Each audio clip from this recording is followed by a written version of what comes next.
सच सबसे तो दोस्तों आज हम फिर से आपके लिए लेकर आए देश और दुनिया की सभी ताजा बड़ी खबरें फटाफट एक एक कर विस्तार से आज आपको बताएंगे। तो वीडियो को अंत तक जरूर देखें दोस्तों। वीडियो बनाने में हमें काफी मेहनत लगी है, तो वीडियो को दिल से लाइक कर दीजिए। हाँ दोस्तों, पहली खबर आपको हम बताएंगे कि सीएम योगी ने उठाया सवाल, बोले अखिलेश यादव बताएं कैसे देंगे यूपी में फ्री बिजली 300 यूनिट बिजली। तो वहीं आपको बताएंगे दोस्तों कि अरविंद केजरीवाल का सीएम योगी पर बड़ा आरोप, कहा यूपी में सरकार नहीं सिर्फ बनाए हैं शमशान घाट।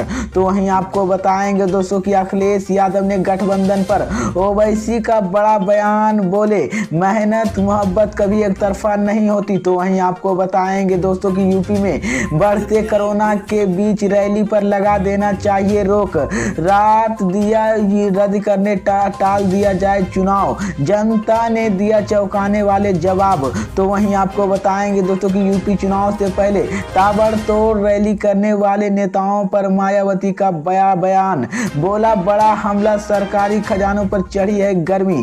तो सभी खबरों की जानकारी एक एक कर विस्तार से बताने वाले दोस्तों। इससे पहले कि एक छोटी सी रिक्वेस्ट करेंगे दोस्तों कि देश में होने वाले तमाम चुनाव ईवीएम से ना होकर बैलेट पेपर से होना चाहिए। अगर आप भी इस तरह की मांग करते हैं तो आप इस वीडियो को लाइक करके चैनल को सब्सक्राइब जरूर कर लीजिए। और इस बार उत्तर प्रदेश साल 2022 में होने वाले विधानसभा चुनाव में आप किस पार्टी की सरकार बनाने चाहते हैं कमेंट बॉक्स में टाइप करके जरूर बताइए। इसी बीच पर दोस्तों अगली खबर की ओर तो कि मैं आपको बताएंगे कि सीएम योगी ने उठाया सवाल, बोला अखिलेश यादव बताएं कैसे देंगे यूपी में फ्री 300 यूनिट बिजली। जी हाँ दोस्तों, आपको बता दें ये बड़ी खबर सामने निकल कर आई दोस्तों कि यूपी में पावर पॉलिटिक्स की एंट्री के बाद आरोप प्रत्यारोप की दौरे जारी। सपा प्रमुख अखिलेश यादव के यूपी की जनता 300 यूनिट फ्री बिजली देने के रुआता पर सियासत गरमाई गई है। वहीं आपको बता दें कि कल सीएम योगी आदित्यनाथ ने अखिलेश यादव के बात पर सवाल उठाया था। अब अखिलेश यादव ने योगी की करथल रैली पर ही सवाल उठाया और इसके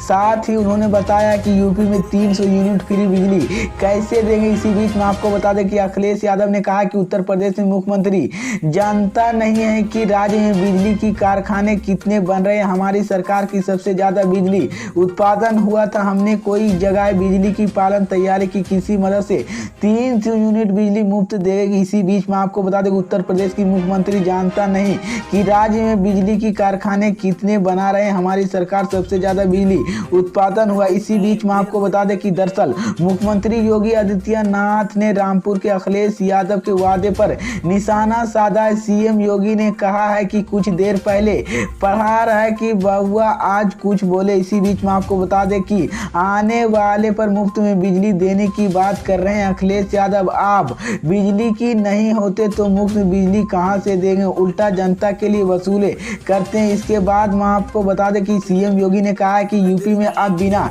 भेदभाव गरीब अमीर दोनों की घरों में बिजली दिखाई दे रही। तो ये बड़ी अपडेट आई दोस्तों कि सीएम योगी ने उठाया ये बड़ा सवाल लेकर अखिलेश यादव पर बड़ा आरोप लगाया है और कहा है कि कैसे देंगे यूपी में अखिलेश यादव 300 यूनिट बिजली। तो ये बड़ी अपडेट आई दोस्तों। इसी बीच पर दोस्तों अगली खबर की ओर तो कि मैं आपको बताएंगे कि अरविंद केजरीवाल का सीएम योगी पर बड़ा आरोप, कहा यूपी में सरकार नहीं सिर्फ है शमशान घाट। जी हाँ दोस्तों, आपको बता दें ये बड़ी खबर सामने निकल कर आई दोस्तों कि उत्तर प्रदेश में होने वाले विधानसभा चुनाव को लेकर आम आदमी पार्टी संयोजकता अरविंद केजरीवाल ने लखनऊ में एक जनसभा में संबोधित किया। जनसभा के संबोधित करते हुए केजरीवाल ने यूपी के सीएम योगी आदित्यनाथ पर जमकर हमला बोला। उन्होंने कहा कि पिछले 5 साल में योगी सरकार ने उत्तर प्रदेश में सिर्फ शमशान घाट बनाए हैं और केवल शमशान घाट बनाए बल्कि बड़ी संख्या के लेख की पहुंचाई। इसी बीच में आपको बता दें कि योगी आदित्यनाथ अरविंद केजरीवाल ने रविवार के लखनऊ में आपकी रैली के दौरान अरविंद केजरीवाल के एक जनसभा में संबोधित किया। इसी दौरान उन्होंने यूपी के कोरोना काल की दौरान हुई व्यवस्था को लेकर सीएम योगी पर निशाना साधते हुए पढ़ लिया। इसी बीच में आपको बता दें कि अरविंद केजरीवाल ने जनसभा के दौरान कहा कि पिछले 5 साल में योगी सरकार ने उत्तर प्रदेश में सिर्फ शमशान घाट बनाए और न ही केवल शमशान घाट बनाए बल्कि बड़ी संख्या में लोगों की वहां पहुंचाया। इसी बीच में आपको बता दें कोरोना के दौरान सबसे खराब व्यवस्था उत्तर प्रदेश में ही हुई थी। अरविंद केजरीवाल की यूपी स्कूल को लेकर योगी के प्रशंसा करते हुए 5 साल के अगर हमने दिल्ली की सरकारी स्कूल ठीक नहीं कर दिया तो क्या यूपी में नहीं कर सकते। इसी बीच में आपको बता दें उन्होंने कहा कि अपनी रैली के दौरान विपक्षी पार्टियों पर भी निशाना पर लिया। इसी बीच में आपको बता दें कि अरविंद केजरीवाल ने कहा कि 75 साल में इन पार्टियों ने जानबूझकर देश की गरीब और सुरक्षित रखा। तो ये बड़ी अपडेट आई दोस्तों की यूपी चुनाव से पहले अरविंद केजरीवाल का ये सीएम योगी पर बड़ा आरोप लगाया। यूपी में सरकारी नहीं शमशान घाट बनाया सिर्फ योगी सरकार। तो ये बड़ी अपडेट आई दोस्तों। इसी बीच पर दोस्तों अगली खबर की औरतों की मैं आपको बताएंगे कि अखिलेश यादव से गठबंधन पर ओवैसी का बड़ा बयान, बोले मोहब्बत एक तरफा नहीं होता। जी हाँ दोस्तों, आपको बता दें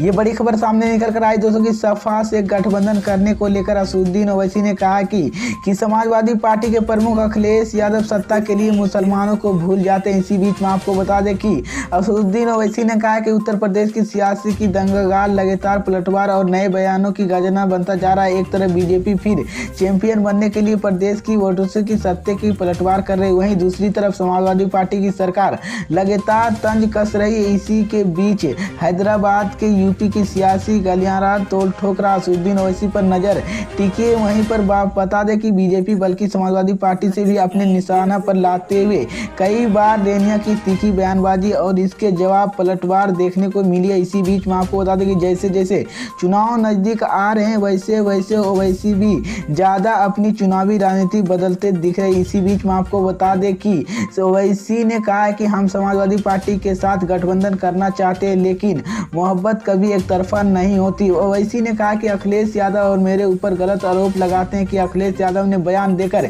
जिन्ना चुनावी मुद्दा बनाया, जिसकी वजह से बीजेपी को मुसलमानों के खिलाफ नफरत फैलाने की मौका मिला। तो ये बड़ी अपडेट आई दोस्तों की अखिलेश यादव के गठबंधन पर ओवैसी का बड़ा बयान, बोले मोहब्बत कभी एक तरफा नहीं होती। तो ये बड़ी अपडेट आई दोस्तों।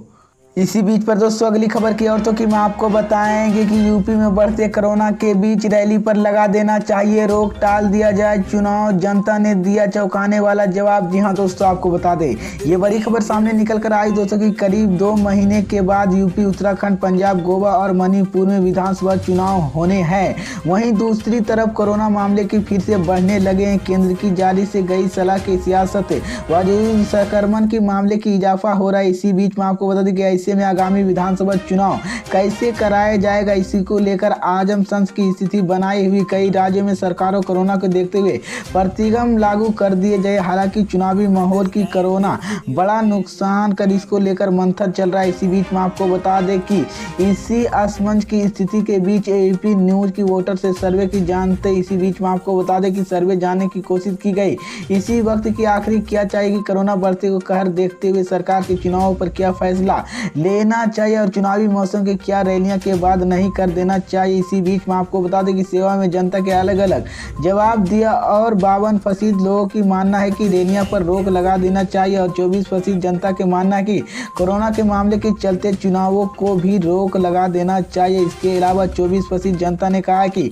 इन दोनों की सियासी कोई कदम नहीं उठाना चाहिए। तो ये बड़ी अपडेट आई दोस्तों की यूपी में चुनाव से पहले कोरोना के बढ़ते को बीच लेकर चुनाव टाल दिया जाए और रैलियां पर भी रोक लगा दी। जनता ने दिया ये बड़ा जवाब। तो ये बड़ी अपडेट आई दोस्तों। इसी बीच पर दोस्तों अगली खबर की औरतों की मैं आपको बताएंगे कि यूपी चुनाव से पहले ताबड़तोड़ रैली करने वाले की नेताओं पर मायावती का बड़ा हमला। जी हां दोस्तों, आपको बता दें कि सरकारी खजानों पर चढ़ी है गर्मी। जी हां दोस्तों, आपको बता दें ये बड़ी खबर सामने निकल कर आई दोस्तों कि यूपी चुनाव से ताबड़तोड़ रैली करने वाले नेताओं पर मायावती का बड़ा हमला बोला है कहा है कि सरकारी खजाने पर गर्मी चढ़ा। इसी बीच में आपको बता दें कि मायावती ने कहा कि सत्ता में लोगों की ठंड में जो गर्मी चढ़ी है। इसी बीच में आपको बता दें गरीबों की खजाने की गर्मी की दूसरी पार्टी की बीएसपी मायावती ने बताया है कि उत्तर प्रदेश की विधानसभा चुनाव को लेकर बीएसपी प्रमुख मायावती ने विपक्षी दलों पर तंज कसते हुए आगामी विधानसभा चुनाव में बहुजन समाजवादी पार्टी बीएसपी नेता मायावती ने अब तक की मैदान में न उतरने को लेकर विपक्षी दलों की काट पर जवाब देते हुए बीएसपी प्रमुख मायावती ने चुनाव से पहले जनसभाएं की जा रही, वहां जनता की पैसे और सरकारी कर्मचारियों की भीड़ में बूते जा रहे। इसी बीच में आपको बता दें उन्होंने कहा कि बीएसपी के कार्यशाली चुनाव को लेकर तेरे तरीके से अलग और आम, हम किसी भी दूसरी पार्टी की नकल नहीं करते। इसी बीच में आपको बता दें कि बीएसपी प्रमुख मायावती ने कहा है कि सत्ता में लोगों की ठंड गर्मी चढ़ी है। इसी बीच में आपको बता दें कि वहां सरकार के गरीबों की खजाने की गर्मी के साथ साथ हमारी पार्टी गरीबों की मजलूम पार्टी की दूसरी पार्टियों की तरह से सट्टे की पुजबाजियों की पार्टी नहीं। इसी बीच में आपको बता दें कि 30 दिसंबर के केंद्रीय गृह राज्य मंत्री अमित शाह के मुरादाबाद अलीगढ़ की उपचुनाव में बीजेपी की 20 जनवरी विश्वासयात्रा में दौरान बीएसपी पर हमला करते हुए कहा है कि बहुजनता की ठंडा उतार नहीं। इसी बीच में आपको बता दें तो कि ये बड़ी अपडेट आई दोस्तों कि मैं आपको बता दें कि मायावती ने गृह मंत्री अमित शाह के बिना नाम लिए पर हमला करते हुए कहा कि अब ठंडा की इनके गर्मी चढ़ गई। तो ये बड़ी अपडेट आई दोस्तों की यूपी चुनाव से पहले ताबड़तोड़ रैली करने वाले के नेताओं पर मायावती का बड़ा हमला, जिसके बाद कहा है कि सरकारी खजानों पर गर्मी चढ़ी। तो ये बड़ी अपडेट आई दोस्तों।